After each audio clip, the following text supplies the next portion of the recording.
وہ جو سورہ حج کے اندر اللہ تعالیٰ نے فرمایا کہ ساری کائنات کے سائنسدان سارے مل جائیں، ساری طاقتیں مل جائیں، مل کے ایک مکھی پیدا کرتے ہیں، چیلنج کیا ہے، اور مکھی کو بھی ایک حقیر مخلوق جانتے ہوئے کہ ہم سب ایک حقیر مخلوق سمجھتے ہیں،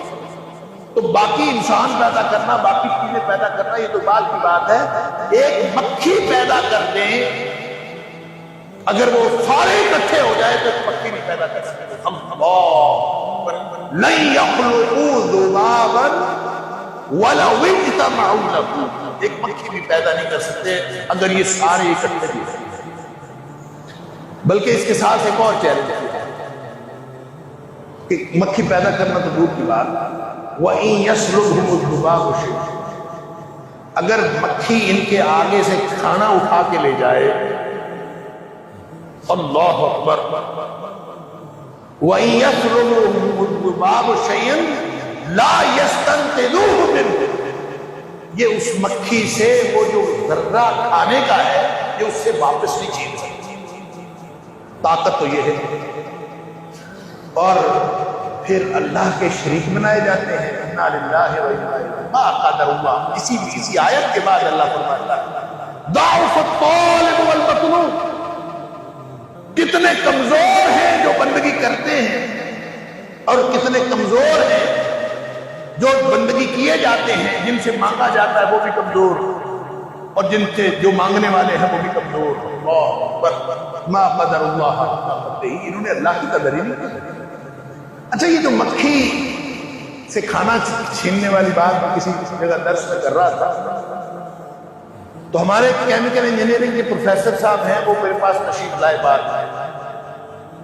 اور انہوں نے بعد میں مجھے لٹریچر بھی دیا۔ وہ کہتے ہیں یہ جو مکھی کی مثال اللہ نے کھانا چھیننے کی دی ہے یہ بڑی عجیب ہے۔ کہتے ہیں کہ مکھی سے کھانا چھینا جا سکتا ہی نہیں، دنیا کی جتنی بڑی سے بڑی ٹیکنالوجی آپ استعمال کر لیں، مکھی جب ایک دفعہ ذرہ کھانے کا اٹھا لیتی ہے تو اللہ نے یہ مخلوق پیدا ہی ایسے کی ہے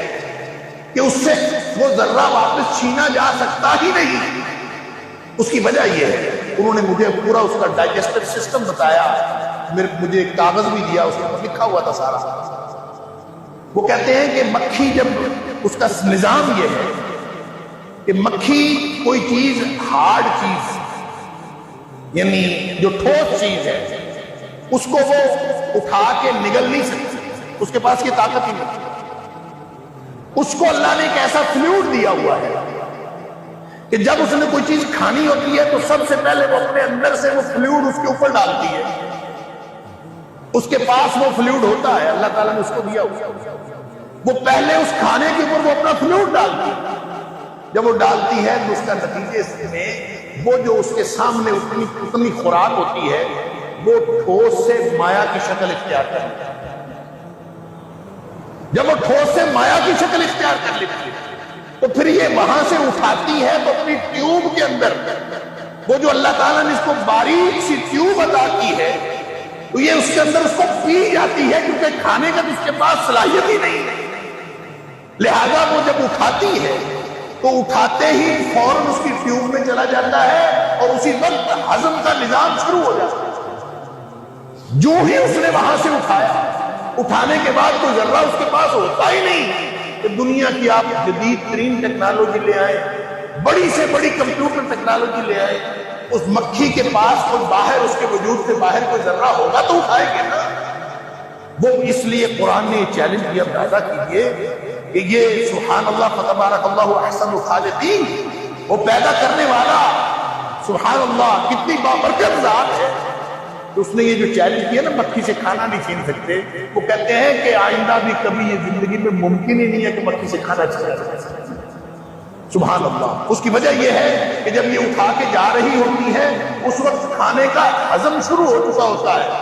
اور اس کے پاس ذرہ ہوتا ہی نہیں ہے، اس کا نظام ہی ایسا ہے کہ وہ ذرہ اٹھا کے نہیں چلتی بلکہ اپنی ٹیوب میں ڈال کے چلتی ہے، اس لیے کوئی اٹھا سکتا ہی نہیں، اس سے چھین سکتا ہی نہیں۔ اور قرآن نے یہ چیلنج دیا ہے، سبحان اللہ۔ ہم مولویوں کو تو نہیں پتہ، سائنسدانوں کو پتہ ہے۔ سارے کام اللہ کرتا ہے، پیدا کرنے والا وہ۔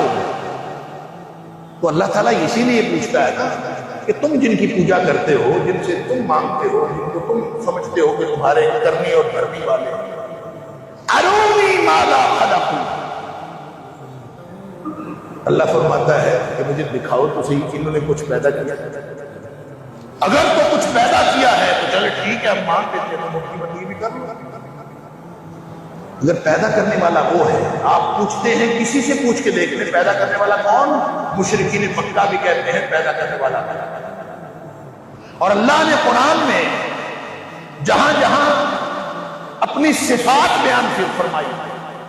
بالعموم وہ صفات بیان فرمائی کہ تاریخ میں کبھی کسی نے دعویٰ نہیں کیا کہ یہ میں نے کیا۔ اللہ فرماتا ہے آسمان میں نے پیدا کیا، اللہ فرماتا ہے مخلوقات میں نے پیدا کی، اللہ فرماتا ہے یہ زمین میں نے بچھونا بنائی، اللہ فرماتا ہے آسمان میں نے چھت بنایا، اللہ فرماتا ہے میں آسمان سے بارش برساتا ہوں۔ تو تاریخ کا کوئی مشرک ایسا نہیں آیا، تاریخ کا کوئی اپنے آپ کو انا ربکم الاعلی کہنے والا ایسا نہیں آیا جو یہ کہے کہ یہ میں کرتا ہوں، اس لیے کہ اللہ کے علاوہ یہ کوئی کرتا ہی نہیں۔